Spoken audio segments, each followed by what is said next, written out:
les amis, vidéo sur demande aujourd'hui. On va parler de perdre la raison. Le thème qui m'a été demandé, c'est ça, perdre la raison.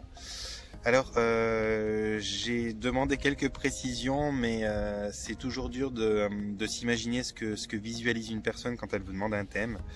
Perdre la raison, c'est pas si simple que ça. Il y a pas mal de choses qui peuvent être considérées comme perdre la raison, mais qui ne sont pas des pertes de raison.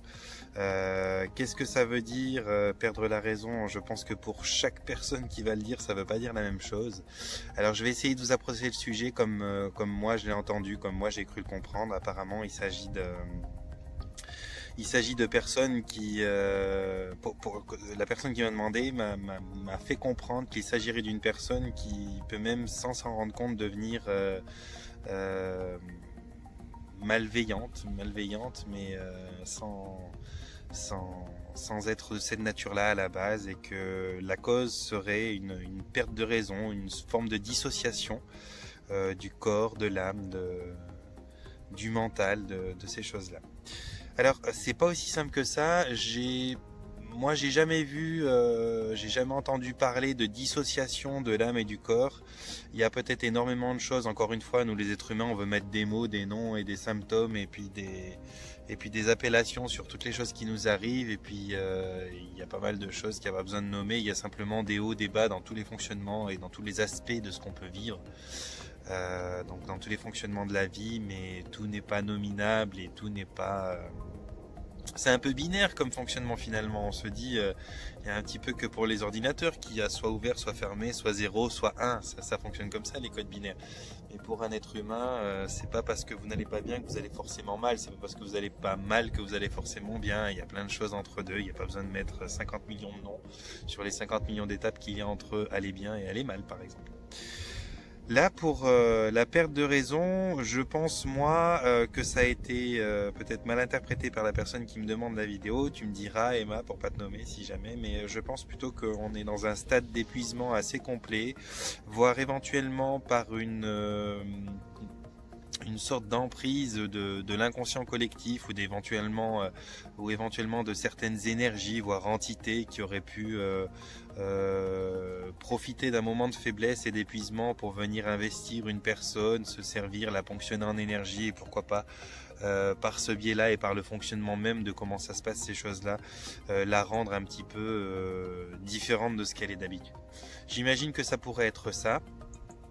Il peut y avoir énormément de choses, et la question qu'il y avait derrière ça, c'était comment faire attention à ça, comment se préserver de la perte de raison, et comment éviter ces épisodes-là qui sont souvent désastreux, qui peuvent emmener à perdre des amis, à briser des situations familiales, à briser des situations sociales, pour finalement avoir vécu juste un mauvais passage, quoi. Alors, déjà, on va commencer par essayer moi, je vais essayer de vous envoyer une façon de voir la chose, une position d'observation qui soit clémente. Ça veut dire perdre la raison. Je trouve que le mot est un peu fort, et je vous invite pas à poser des jugements comme ça aussi rapides, aussi hâtifs sur ce qui se passe dans le fonctionnement humain, sur ce qui se passe dans la psyché humaine, parce que perdre la raison, c'est quand même une chose relativement grave et conséquente, et bien souvent on n'en est pas là quand on a l'impression que c'est ça qui se passe. Je pense vraiment que c'est un stade d'épuisement. Donc si une personne, elle est dans un passage, dans un moment où il lui est arrivé pas mal de choses, où elle est épuisée, où elle est peut-être déçue par la vie, par des gens, ou par elle-même, parce qu'elle a échoué là où elle se sentait peut-être plus capable d'arriver à faire quelque chose. Évidemment, ça, accumulation de choses, ça fait un concours de circonstances qui peuvent amener à tout d'un coup voilà, avoir cette impression qu'on perd la raison. Maintenant, qu'est-ce que c'est perdre la raison? C'est qui juge ça, par rapport à quoi? C'est encore à définir. Mais disons que ça se passe un petit peu comme ça. Bon. Ok. Comment se préserver de ça?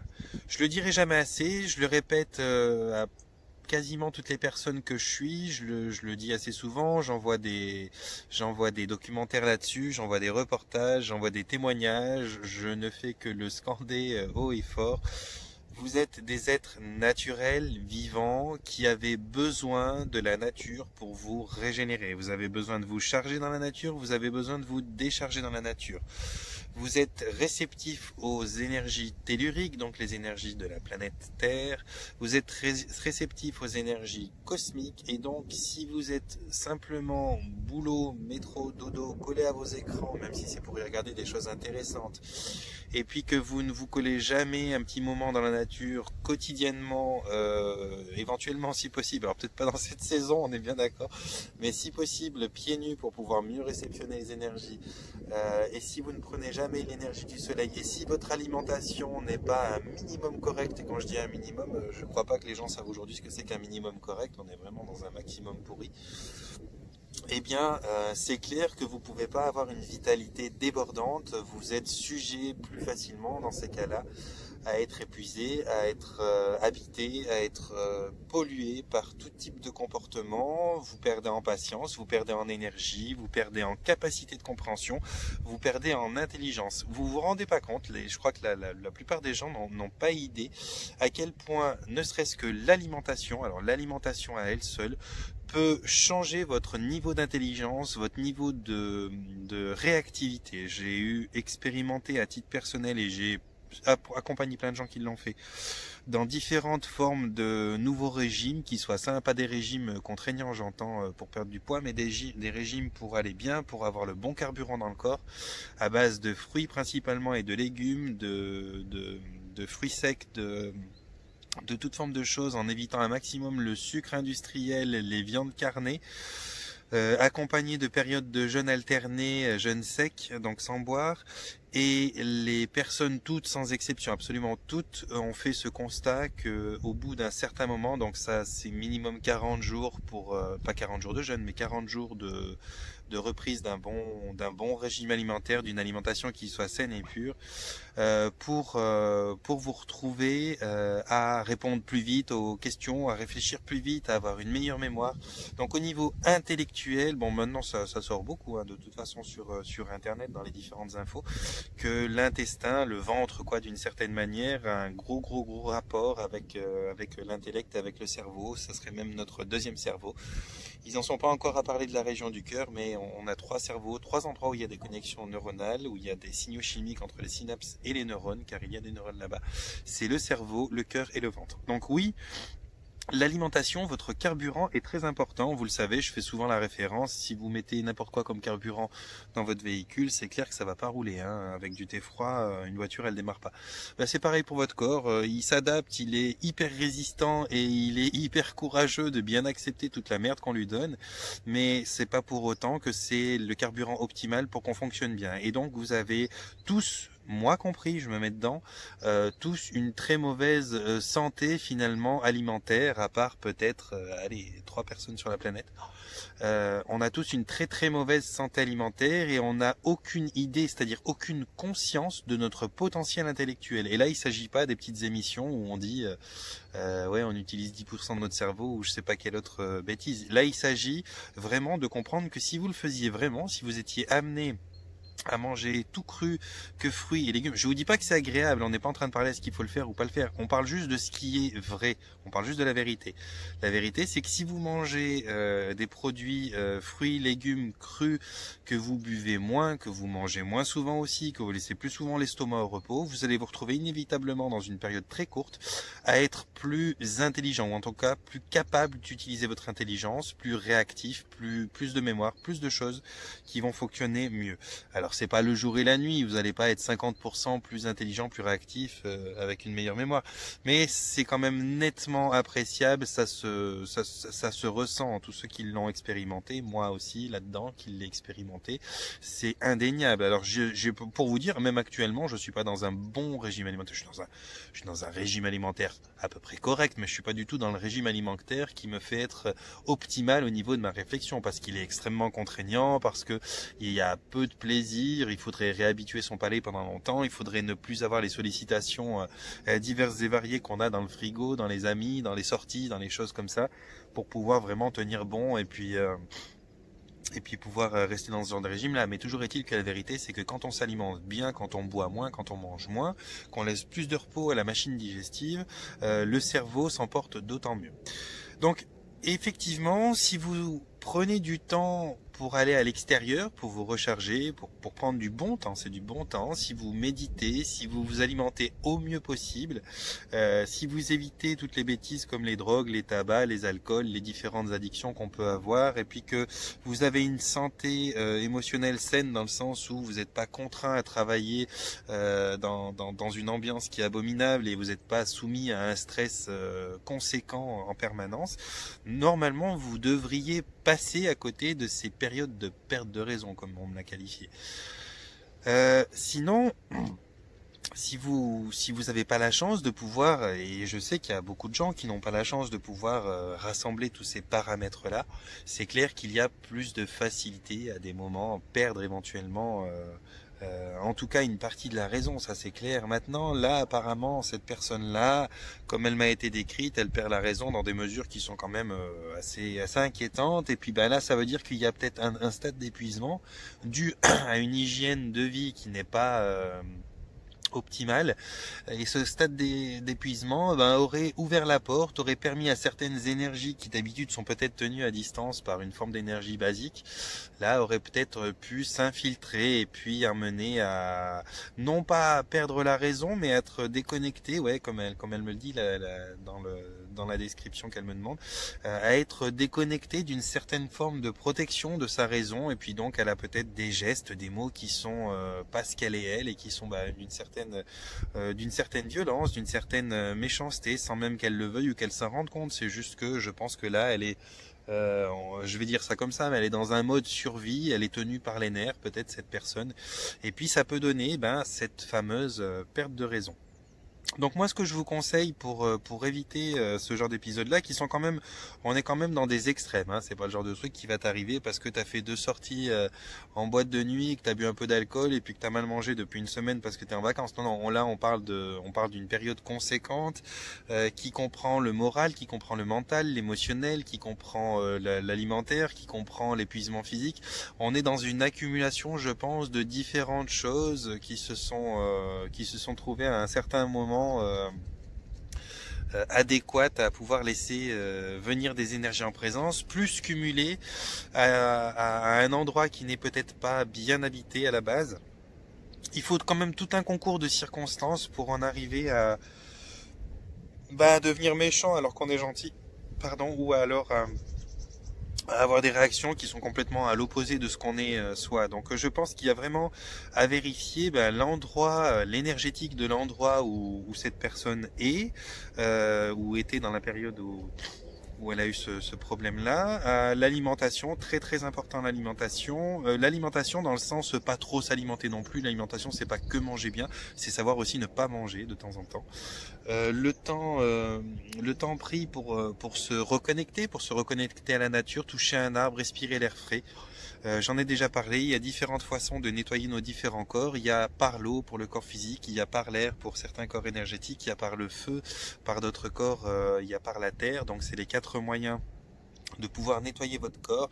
Et si vous faites que des douches en permanence, et que vous allez jamais prendre un grand bain de vent quand il y en a, que vous allez jamais vous approcher d'une bougie pour la passer dans certaines parties de vos auras, si vous allez jamais prendre un petit bain de terre ou toucher pieds nus les énergies telluriques de la terre, c'est clair qu'il y a des lacunes dans votre hygiène. Pas dans l'hygiène qui vous permet de sentir bon, on est d'accord, mais dans votre hygiène énergétique.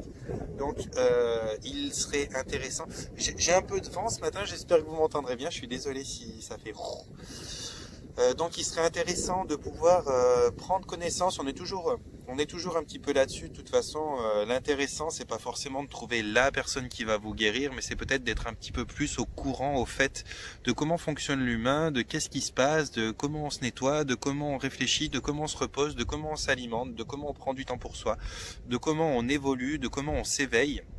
Il y a beaucoup trop de gens qui en fait ne savent que ce qu'on leur a appris à l'école, et ce qu'on vous a appris à l'école, c'est des concepts de compétitivité, c'est des concepts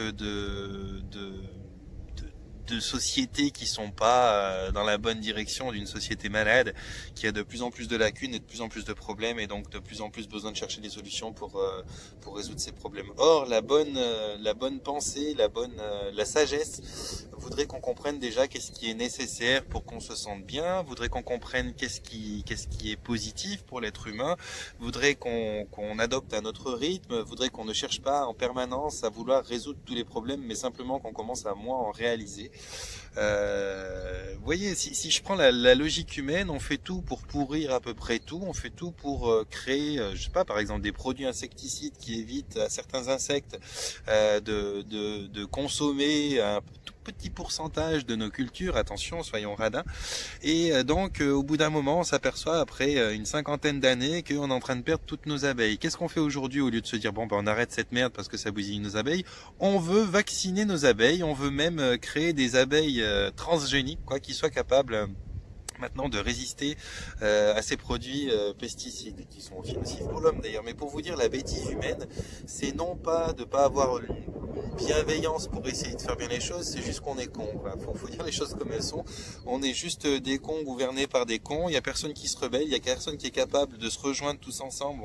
On est 9 sur 10 à pas détenir le pouvoir, et la seule personne sur les 10 qui détient le pouvoir et qui fout n'importe quoi et qui nous abîme, on n'est pas capable de se réunir pour aller la descendre de son trône. Donc voilà, on est juste des idiots qui sommes pas capables simplement de lever le pied et de comprendre que c'est notre rythme, c'est notre alimentation, c'est notre façon de faire qui va pas, et qu'il y a personne qui est malade de quoi que ce soit. Il y a juste des gens qui, soit inconsciemment, soit consciemment, se dirigent juste contre le mur, et inévitablement à un moment ils touchent le mur, ça c'est clair.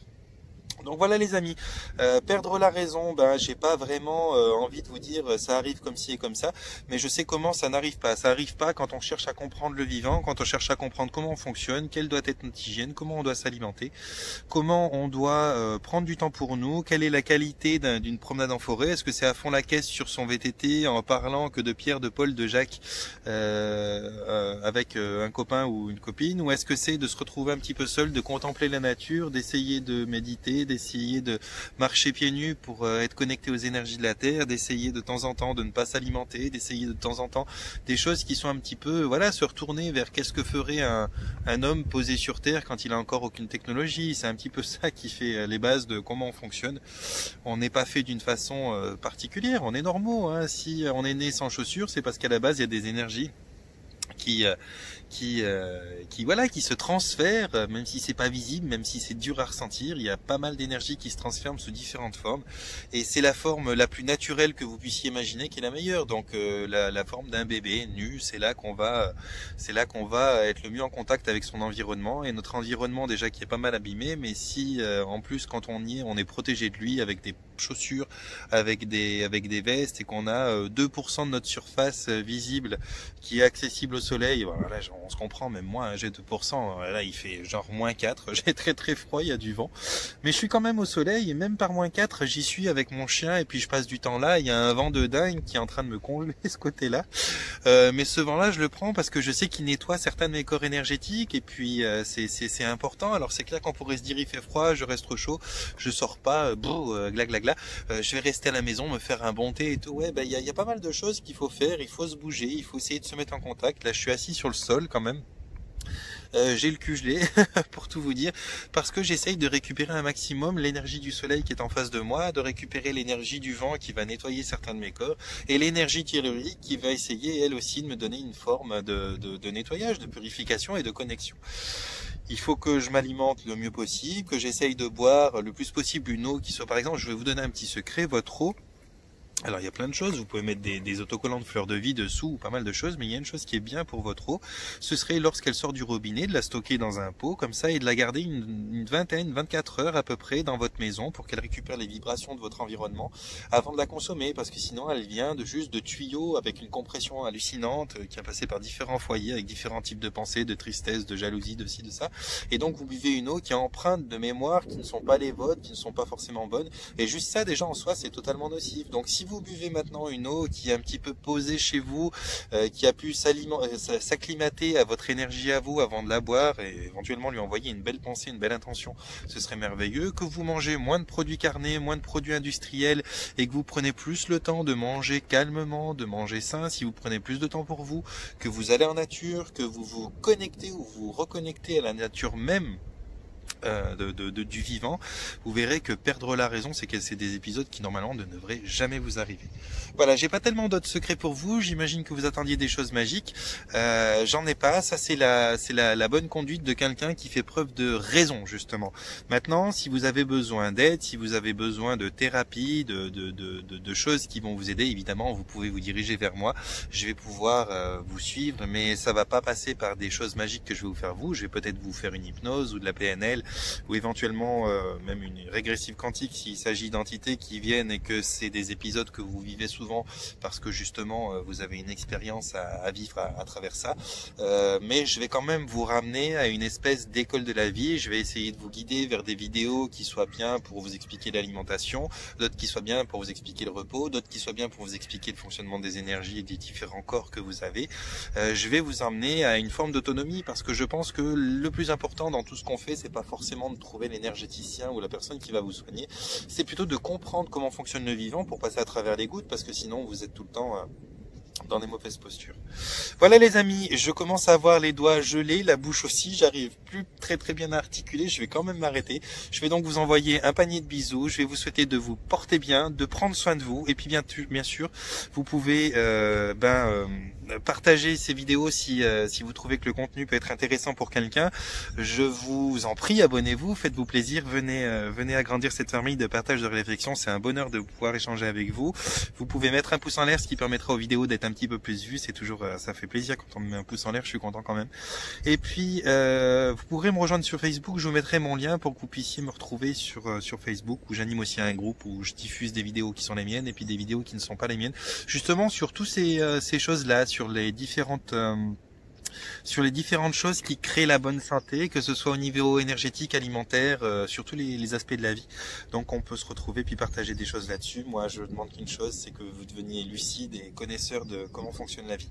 Voilà les amis, ce coup-ci je file. Portez-vous bien, prenez soin de vous. Panier de bisous.